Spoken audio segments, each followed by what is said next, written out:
تو انہوں نے ٹویٹ بھی کیا کہ ہم نے عمران خان صاحب کی ہدایت کے اوپر جو ہے وہ کاغذات نامزدگی جمع کروائے ہیں، اور آئی تھنک ان کے کاغذات نامزدگی منظور بھی کر لیے گئے ہیں دونوں کے جو ان کے حلقے ہیں۔ تو ناظرین کرام یہ دو اہم شخصیت تحریک انصاف میں واپس آ چکی ہے، اور باقی ابھی اور لوگ بھی ہیں جو لائنوں میں ہیں۔ دیکھیں اب آج ٹکٹوں کا اعلان ہونا ہے، اور ٹکٹوں کے اعلان کے بعد جو ہے وہ چیزیں بہت حد تک کلیئر ہو جائیں گی کہ کون واپس آیا ہے کون نہیں آیا، جن میں فواد چودھری کے کاغذات نامزدگی کا بھی مسئلہ ہے، تو ان کے بھائی کو یا کسی کو ٹکٹ ملتا ہے نہیں ملتا وہ بھی کلیئر ہو جائے گا۔ ناظرین کرام اب اس کے ساتھ ساتھ میں آپ کو بلے کے حوالے سے خبر دے دیتا ہوں۔ یہ تحریک انصاف کے جو وکلا ہیں ان کے اوپر بڑے اعتراضات اٹھائے جا رہے ہیں، جیسے ہمارے بھائی صدیق جان ہیں، یہ اس وقت جو الیکشن کے چکر میں پڑے ہوئے ہیں، اس وقت یہ ایم این ایز کے خواب دیکھ رہے ہیں، یہ اسمبلیوں میں جانے کے خواب دیکھ رہے ہیں، اور عمران خان صاحب کے کیسز بہت زیادہ اس سے متاثر ہو رہے ہیں، اور یہ ایم این اے اور جو تحریک انصاف کے ٹکٹ کے اوپر الیکشن لڑنا چاہ رہے ہیں اس میں بھی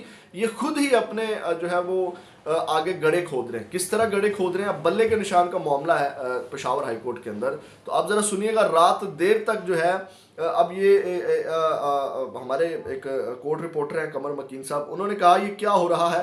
پشاور ہائی کورٹ میں بلے کے کیس میں بیرسٹر گوہر سمیت پی ٹی کے وکلا وقت پر نہ پہنچ سکے، جونیئر وکیل نے کہا تھوڑا وقت دے دیں، بیرسٹر گوہر راستے میں۔ تو احتشام علی عباسی، یہ بھی کورٹ رپورٹر ہیں، انہوں نے ٹویٹ کیا، انہوں نے کہا گوہر رات دیر تک ٹکٹ کس کو دینا ہے، کس کی بڑی سفارش کون، اپنی سائیڈ والا کون نہیں، لابنگ کرتے رہے۔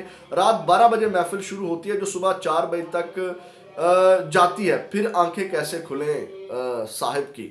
تو یعنی کہ آپ ان کی غفلت دیکھ لیں کہ ان کے اوپر اعتراضات اٹھتے ہیں کہ آپ کوئی پروفیشنل پیسے دے کے کوئی ٹیم انگیج کر لیں تاکہ آپ اپنا فوکس سیاست کے اوپر کر سکیں اور کیس بھی ڈسٹرب نہ ہو۔ یہ جن کی رات گئے لمبی پلاننگ کرتے رہے، بلہ ہی نہ ملے تو یہ لوگ کیا کریں گے؟ نو ڈاؤٹ کہ بلے کی جو آپشن ہے وہ اتنا زیادہ میٹر نہیں کرتی، مطلب بلے کا نشان نہ بھی ہوا تو ووٹ پی ٹی آئی کا ہے، تحریک انصاف کا ہی ہے، لیکن آپ یہ ان کی غفلت چیک کریں۔ لیکن پھر بھی میں آپ کو یہ بتا دوں کہ بلے کے نشان کے حوالے سے پشاور ہائی کورٹ سے آج فیصلہ ضرور آئے گا، فیصلہ آئے گا، اور بلے کا نشان واپس مل جائے گا۔ نہیں ملا تو یہ سپریم کورٹ کے اندر کیس جائے گا کل، اور کل کے اندر جو ہے یہ بڑا اہم فیصلہ جو ہے وہ نازِ کام ہو جائے گا۔ تو بلے کے نشان کے حوالے سے جو سماعت ہے بلے کے حوالے سے وہ ابھی چل رہی ہے، اور اس کے اندر وقفہ آیا ہوا ہے۔ اب آتے ہیں ناظرین کرام عمران خان صاحب کی رہائی اور سب سے بڑی رکاوٹ، جو بڑی اہم خبر میں نے آپ کو دینی ہے۔ ناظرین کرام سائفر کیس کے اندر آپ کو پتا ہے کہ سپریم کورٹ نے ان کی ضمانت منظور کر لی تھی۔ ان کی کل روپکار، یعنی کہ جو آرڈر ہوتے ہیں روپکار کے بعد بندے کو رہا کر دیا جاتا ہے، تو سائفر کیس کے اندر ان کی روپکار جو ہے وہ جاری ہوگی، جو کہ سپرنٹینڈنٹ جیل نے جو ہے وہ ان کو پہنچا دی گئی۔ تو اس کیس کے اندر جو ہے عمران خان صاحب رہا ہو چکے ہیں۔ اب 2 کیسز ہیں جن میں کہا بھی جا رہا ہے کہ 15-20 دن کے اندر اندر عمران خان صاحب باہر آئیں گے، اور وہ ایک نیب والا کیس ہے اور ایک ہے القادر ٹرسٹ 190 ملین پاؤنڈ والا کیس، توشہ خانہ کیس، اور یہ 190 ملین پاؤنڈ والے 2 کیس، ان میں ضمانت بہت جلد ان کو مل سکتی ہے عمران خان صاحب کو۔ اب رکاوٹ کیا ہے یہ آپ نے ذرا سننی ہے۔ میں آپ کے سامنے جس طرح آپ کو پتا ہے کہ یاد ہے کہ جس طرح سنم جاوید یا باقی لوگوں کو ضمانتیں ہوتی ہیں جن کو نہیں چھوڑنا ان کو بار بار گرفتار کیا جاتا ہے۔ اب ناظرین کرام جو عمران خان صاحب کے حوالے سے 2 بڑوں کا ذہن ہے وہ میں آپ کے سامنے رکھنے جا رہا ہوں۔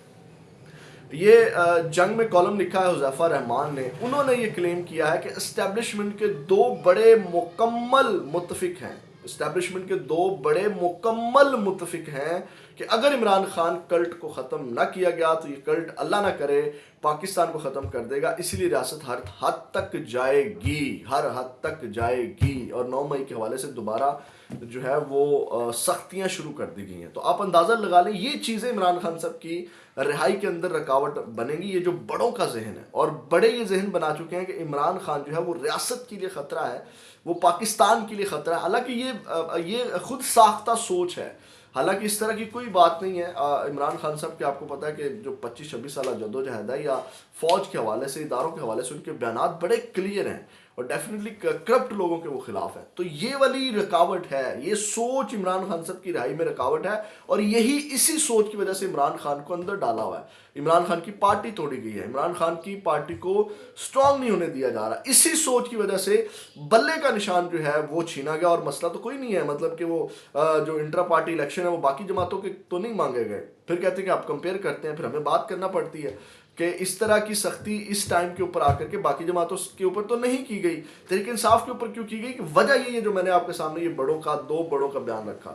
اب یہ دو بڑوں کی سوچ رکاوٹ ہے عمران خان صاحب کی رہائی کے اندر نہ سکا، تو اسی وجہ سے جو ہے وہ تمام پلان جو ہے وہ عمران خان صاحب کے لمبا. ہم نے آپ کو بتایا بھی کہ کوئی اچھی خبریں فی الحال نہیں ہیں، لیکن حرف آخر کوئی چیز نہیں ہے.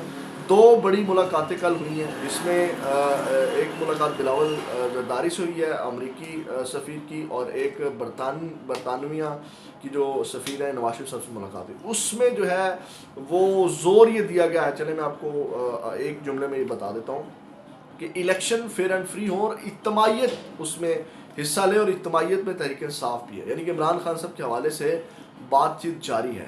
اپنا فیڈ بیک ضرور دیجیے گا. اگلی ویڈیو میں آپ کے ساتھ دوبارہ ملاقات ہوگی. اپنا بہت زیادہ خیال رکھیے گا. پاکستان زندہ باد.